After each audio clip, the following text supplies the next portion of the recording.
Hey guys, Ryan here, and today I'm going to be bringing you a video in a tank that I don't believe I've shown on the channel before, which is the Tier 10 Soviet heavy tank, the IS4. I'm in a platoon with Spandex and Luke. Spandex in his Chisel, and Luke's in his IS4 as well. So the IS4, it was the second Tier 10 tank I ever owned after the IS7. And as I stated briefly in my KV5 video earlier, I personally believe the IS4 to be the best of all the Soviet heavy tanks. Because there's a lot of people out there who talk a lot of shit about the IS4, and I don't quite understand why, because it's a really good tank. So let's begin with the gun.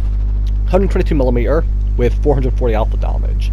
That is worse alpha than the IS7, which is 490. But the IS4 gets slightly more damage per minute, better gun handling, and more importantly for me, more standard pan at 258 instead of 250, and more premium pan at 340 heat pan instead of about 303 APCR, I believe the IS7 gets.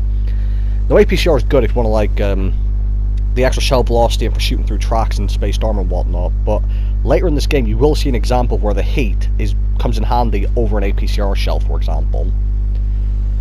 The IS4 also has the second thickest side armor in the game at 160mm, only beaten by the Mouse, which has 185 side armor. So for side scraping, and with Russian tanks, more particularly reverse side scraping, this thing is an absolute beast. Unfortunately, bounds off the side of an E5 because American tanks and tracks and whatnot just absorb my shell.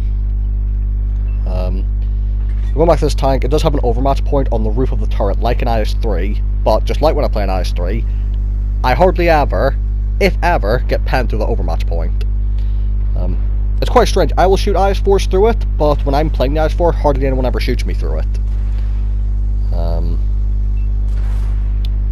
You see, I'm actually getting in a position to reverse side scrape because I'm not expecting the E5 to push, but he actually comes all the way around. But I'm fine doing a trade like that because I've got more alpha damage than he does.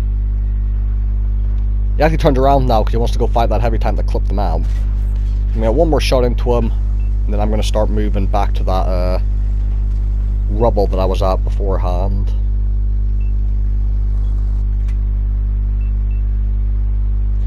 Something else I will have to point out about the IS4 is I have run out of ammo in this tank quite a lot. Because I've run out of ammo in the IS7 too, but with this thing having less alpha than the IS7, whilst carrying the same amount of ammo and having a faster rate of fire, means this thing runs out of ammo more than the IS7 does. And there's only ever been 3 Tier 10 tanks I've run out of ammo on. So, sorry, 4 Tier 10 tanks I've run out of ammo on at Tier 10. That's the IS4, the IS7, the Super Conqueror, and the FE215B. So looking at this side of the map, I've decided that once I shoot this Super Conqueror, I need to get the fuck out of here. So I'm going to try and cross. Unfortunately, there's a Gorilla 15 with high explosive loaded for some reason. Unfortunately, tracks me. Really nice shot there on the move, aiming back at the IS7. Now I'm just trying to get up onto this like slight incline so I can turn around and aim down at them.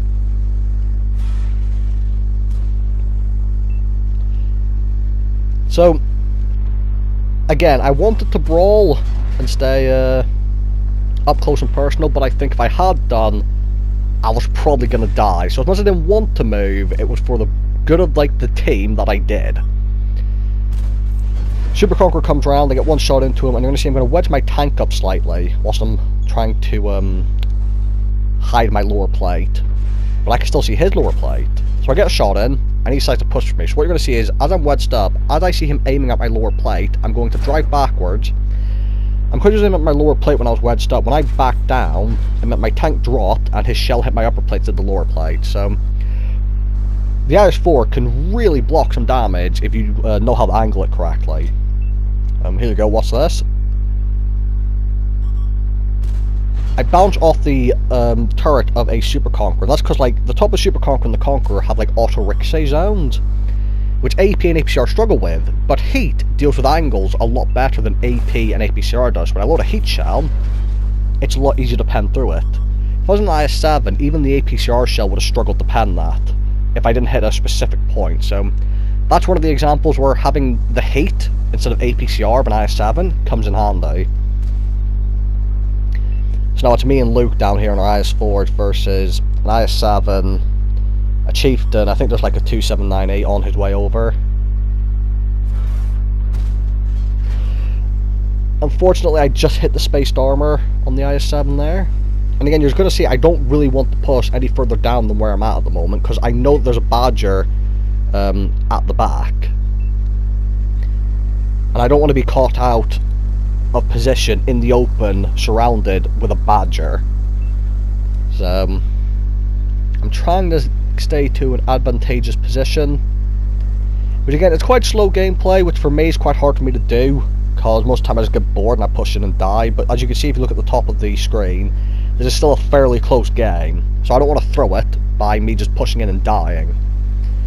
And as you saw there, the Badger's actually on full health. It's another reason I don't want to push down.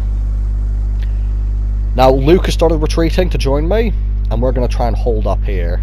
I missed the shot in the Gorilla because I decided to change to heat shells, and I changed to the heat because, as you're going to see here, I was pre-loading it for the 279A.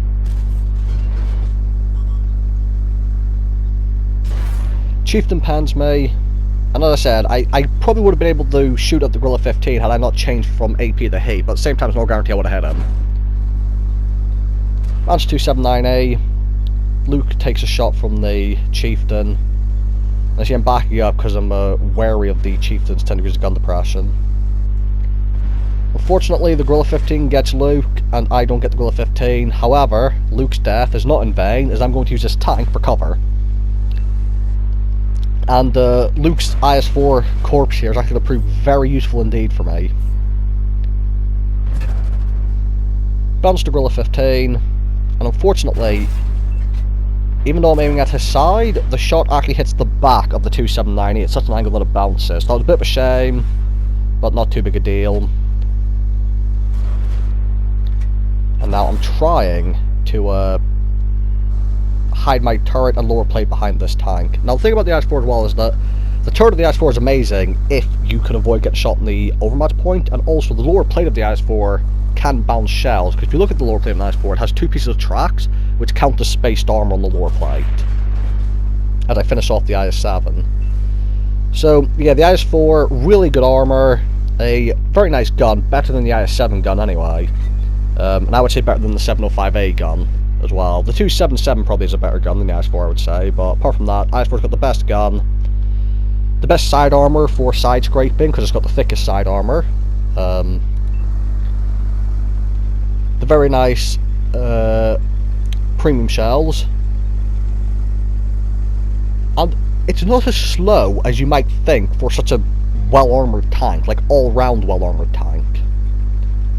Because that's the thing about the IS4, whereas in the IS7 you want to point kind of directly at the opponent, you don't want to angle your tank, anything, because you make your pike nose weaker. This IS4, like KB5, is kind of all about the all-round armor. You just angle it in front of your opponent and try to bounce him, basically. So, by playing careful, I'm still alive, our team was able to clear up and then come and support me. And then you'll actually see I take a high explosive shell from the 279E there without taking any damage whatsoever. And now it's just clearing up time.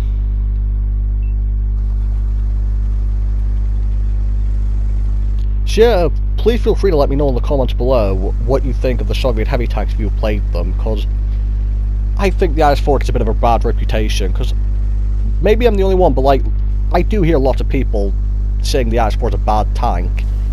And I don't understand it, because to me it feels like the best one of all the tech tree Russian heavy tanks.